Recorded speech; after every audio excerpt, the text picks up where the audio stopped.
Hello everybody, welcome back to another video for the day. Now we're diving right back into r/niceguystories because, you know, everybody likes a story time. Beforehand, you know the deal. Like, comment, subscribe, let's go. Our first story comes to us from username MamaBean428. Online friend becomes emotionally manipulative after I refuse to let him join a private group chat that I'm in. So basically, a quick bit of background information. This event was a few years ago and was basically scarred into my brain and is why I really have trust issues. In fact, it makes me really hesitant to get close to people and hyper aware of these kinds of situations. This individual, who I'll call Scott, also knew how I took mental health very seriously, especially depression and offing yourself, since these are all personal topics to me. Now onto the actual story. When I was younger, I was on Amino and was someone who loved entering chat groups and making new friends. One of the first few people who I became friends with was someone who went by the name Scott, though I definitely sure this wasn't his real name since it was a character and he acted as kind of like a self-insert.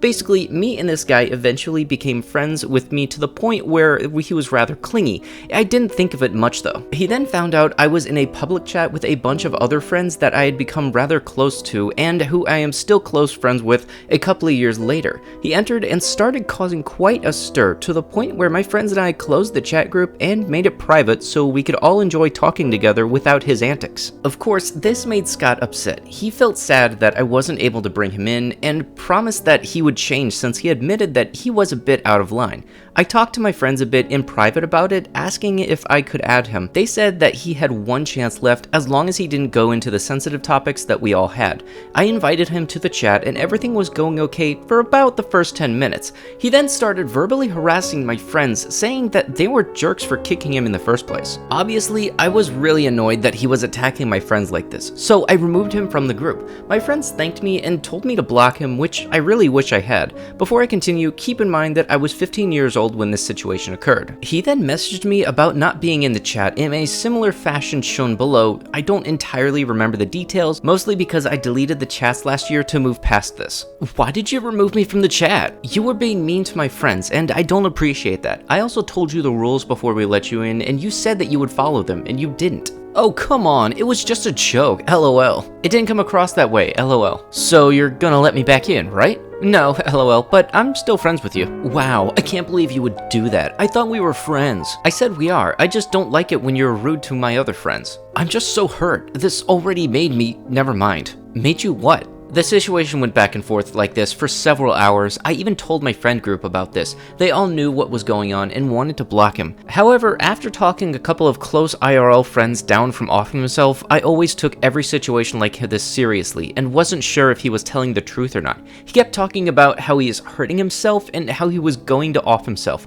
If I didn't let him back in the group, I kept myself firm and told him that he wasn't allowed back, but that I was here to talk with him and give him the help. The situation was causing me so much stress that my body was in physical pain, which was absolutely awful for anyone to go through. Eventually, I began to ignore him and he reached out to me a few months ago as if nothing happened, like at all. He tried to do some more emotional manipulation on me, but now that I've learned to recognize the signs of this, I wasn't having any of his shot, so I blocked him. Of course, he created another account and was all like, wow, I was such a good friend to you, how could you block your first friend on this app? Like, yeah, threatening me with offing yourself because I didn't let you into a group chat and making me so stressed to where I was in pain totally says I'm a good friend. Needless to say, we haven't spoken to each other since and my life has gotten much better. However, because of this, I'm now more afraid to get close to people and open up to anyone. My mental health has also been rough ever since, and that night I was seriously having some dark thoughts. So thanks, Scott. Thanks for listening to my story, and if you know anyone going through something like this, tell someone to help them and offer them your help. If it weren't for my friends, who knows what would have happened. You know, I'd have to say the way you handle this had to have been one of, if not the best ways to be able to handle this. Because seriously, if someone threatens you with offing themselves because you don't want to do something they want to, that's not only emotional manipulation, that's also abuse. Definitely tell somebody about that. So A, if they need to get help, they can get the help they need, and 2, you can get support too, so that people can get you away from them. Having seen this on multiple occasions, this is nothing at all to laugh at. This is actually a really serious subject for this kind of things. Because if somebody has to try to threaten you with offing themselves, that means that they're just trying to get you to do something. They might not actually do it. If somebody were to actually do it, they wouldn't say anything, they would just go ahead and do it. Let me know what you think about below about this whole thing. I don't mean to upset anyone by anything that I say, but just this is more of a serious subject compared to what I'm used to reading. Our next story comes to us from username Entertained Observer. Creepy nice guy tries to pay me to be with him. So buckle up guys, I'm about to tell you the story that happened when I was 17. Back then, I was with my now ex-boyfriend, but was seriously unhappy. We were fighting a lot and he was neglecting me severely. However, he is not who this story is about, but he does play a part in this, so we'll call him Jay. No, the main focus of the story is L. I knew L from primary school as he was in the year above me and sort of friends with my older brother. He was a little creepy to me back then, but thankfully I went off to high school and didn't hear from him again.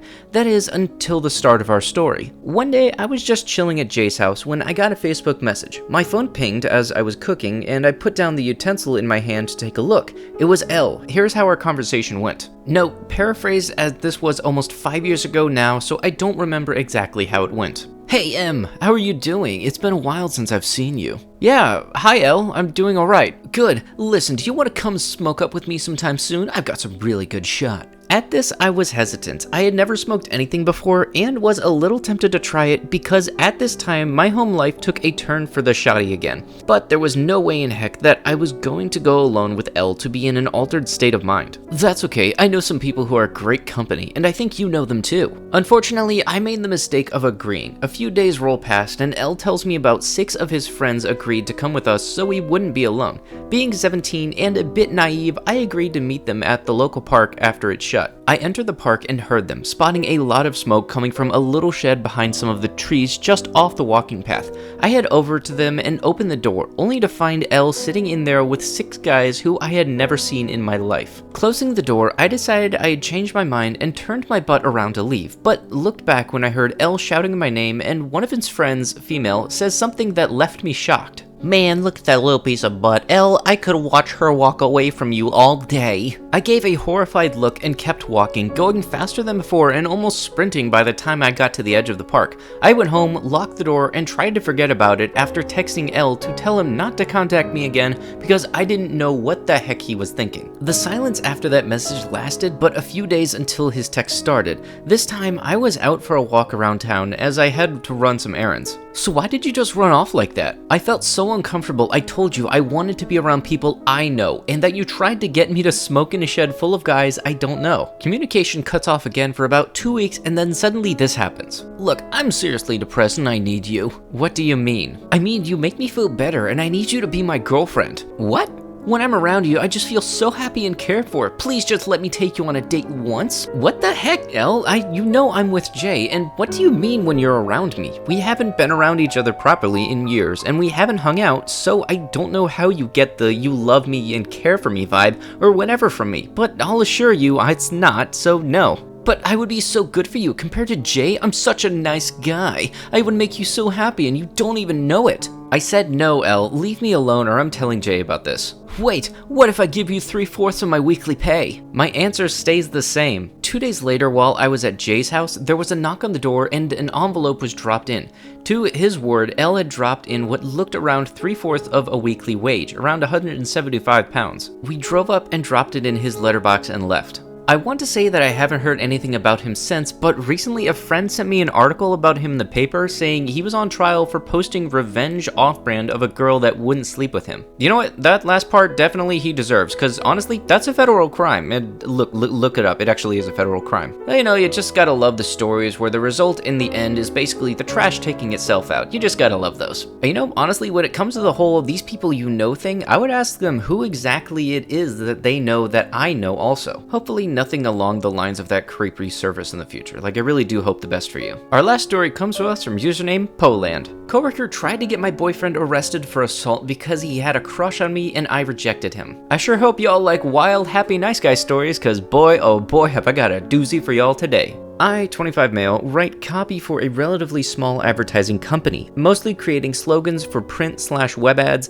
and scripts for radio jingles. In May of 2018, the company took on a new employee who we'll call Ben, 19 male. At first, Ben seemed like a super sweet kid. He was a little shy and dorky, but very enthusiastic and willing to learn. He and I got chatting, and then we noticed I have a Jason Voorhees keychain, and we kind of bonded over a shared love of horror movies. I kind of figured from the get-go that he was happy, or at least bi, because he had a pride flag and FCK H8 pins on his jacket, but I didn't really give much thought to it because why would I? There are like 5 other openly happy people at the company, including myself, so it's really not all that big deal here. Anyway, fast forward a couple of weeks and Ben and I are kind of pals. Like I said, we both had a shared love of horror movies and also discovered we had very similar music tastes. He was also seemingly very interested in learning more about my background. My dad is Polish and I was raised Jewish, neither of which were cultures he knew much about. Like I said earlier, this kid loved to learn new things, and honestly it was kinda nice to see someone have an earnest interest in my heritage, so I was more than happy to answer any of his questions. The only time he seemed to become disinterested in my life was when I talk about my boyfriend, 24 male, who, for the sake of the story, we'll call Sam. Retrospectively, I probably should have seen this as the first red flag, but I can be kind of dumb sometimes and thought nothing of it. Things kinda started to escalate when he asked me one day if I wanted to go get coffee with him. In our office, we take it in turns to do the full office coffee run each day, and like I said, I can be kind of dumb and oblivious sometimes, so I assumed it was his turn that day and he wanted me to help him carry stuff or whatever. I said sure and started to put my jacket on, but he stopped me and we had a conversation a bit like this. Whoa, I didn't mean like now. Oh, okay, well just give me a shout when you're going on the run and I'll come along with you. No dude, I mean like let's go get coffee after work, or at the weekend, just you and I. Finally realizing what he's asking. Oh, thanks for the offer, Ben. I'm really flattered, but well, you know I have a boyfriend. I point at the framed photo of Sam and I on my desk. What, and he doesn't let you go get coffee with a friend? Jesus freaking Christ, Susie. How controlling is he? He kinda stormed off in a huff before I could say anything else. Needless to say, I was totally taken aback by this, but he apologized later and told me that he had just been having a bad day and he didn't mean to take it out on me. I said it was okay, and he asked if we could get coffee just as friends sometime, and I said okay, though I was a little uncomfortable doing so. Another couple weeks passed without any real incident. I mentioned the exchange to Sam, and since he's the most chilled, laid-back person I've ever met, he just laughed it off completely. I go to work on a Monday after Sam and I have had a weekend away, and I have a bit of a bruise on my neck because we like to get a little freaky sometimes. Sorry if TMI. Ben clocked the bruise as noon as I arrived to work, and on our lunch break he pulled me aside. That exchange went a little bit like this. What the frick did he do to you? What? Who? What are you talking about? Sam clearly hurt you. Look at this. Strokes my finger over my neck in a move that is a bit too close to caressing for my liking. Oh, that. No, you don't understand. It's not what it looks like. You haven't got to make excuses for him. Not to me. No, I know. It's honestly nothing bad. We just got a little, carried away at the weekend. He didn't believe me at all. I know this because his response was to hug me and remind me that I can tell him anything. I'll take this opportunity to highlight that I have been in abusive relationships in the past and am more than equipped to get myself out of them if need be, but I did appreciate what seemed to be a genuine concern. From this point on, however, Ben seemed to take every opportunity to highlight how much better for me he was than Sam. He drunk texted me on more than one occasion that how he would never treat me like that, ridiculous because Sam treats me like a gosh darn royalty, and how he was such a nice guy and Sam wasn't, and how the only reason I didn't think Sam was abusive was because I had been gaslit into thinking that. He also brought up the fact that Sam did kickboxing as proof that he's somehow violent and kept bringing up a previous incident where Sam had been involved in a bar fight. What actually happened that night was that some dude had started a fight with Sam's brother and he inserted himself to split them up. When the police looked into it, they realized Sam never actually fought anybody and any charges he was facing were dropped. Ben ignored this fact, and I'm honestly still not sure how he even found out about the fight in the first place. Things came to a head after I got stupid drunk one weekend and was convinced that I could still do handsprings like I used to be able to when I was 9. Spoiler alert, I could not. A broken wrist and severely busted up face later, I had learned the hard way that tequila is the devil's juice and is not to be trusted under any circumstances. Of course, when I came to work with a swollen lip, broken wrist, and one heck of a shiner, Ben immediately made his assumptions and confronted me after work. At this point, I was really sick of his constant accusations towards Sam. Like I mentioned, I've been in more than one abusive relationship in the past, and Sam is the furthest thing from it. I lost my temper with him a little bit, and I told him that he needed to keep out of my gosh darn relationship, and mentioned that even if I was single, I wouldn't date him because he was too young for me and just not my type. At that point, Ben burst out crying, and I worried that I had gone too far. I told him that I was sorry and that I'd set him, but it hurts me when he constantly drags my lovely boyfriend like that. He didn't apologize and instead claimed that he was doing it because he loved me. Reminder, we've known each other for about a month and a half at this point. A couple of days later, I'm off of work and I'm surprised when two cops show up to my house and tell me they're here for a little chat. I let them in and they tell me they're here about the call my brother made this morning. That just confused me further, and I tell them as such, asking if this is some kind of wellness check. I suffer from a mental illness that I won't go into because this isn't the place for it, but in the past I've had full-blown psychotic episodes where I was a potential danger to myself and others. On one such occasion, my actual brother did call the police because he couldn't get to me and he wanted me to be safe, but I haven't had an episode like that in literally 2 years at this point, and am managing my mental health with medications and therapy. The cops tell me no, and when they explained what was going on, my heart freaking sank. Apparently, someone claimed to be my brother had called the cops and told them that my injuries came from being drugged, beaten, and roped by Sam, that I had fabricated this whole drunk gymnastics story to cover him. Of course, I have to follow up on these things, and Sam had been taken into custody for questioning. I told them that it was an out-and-out lie, that I knew exactly who had said it, and gave them a list of witnesses who could corroborate that my drunken assholery actually happened. Sam was out of town the night it happened, and thank God I was able to prove it, so he was released without charge. Naturally, Ben was arrested for filing a false report and wasting police time. He was also fired from our work. I don't know any other details about what happened because I promptly blocked him on all social media and blocked his number, so I don't really have a clean ending for this. I honestly harbor no ill will towards Ben, and I'm almost regretful of what happened because, like I say, he was a very sweet kid in the beginning. It's a shame that he kinda messed up this way, and I hope he gets the help he needs and can get his life on track and learn to grow from this experience. You know, when I was starting out reading this story over, I didn't read the ending, so I was honestly surprised about how it turned out and like the whole of how the false accusations actually turned out and everything. The fact that that shows just how far he would go just to try to get his story's happy ending, it honestly is scary. But with that is going to have to be it with the video. If you would like what you had seen, be sure to leave a like on the video, comment down below what you liked about the video, and start a discussion with the other people watching, and consider subscribing and turning on those notifications and be checking out those other videos. I'll be sure to see you guys in the next one. Thank you so much for watching, and bye-bye.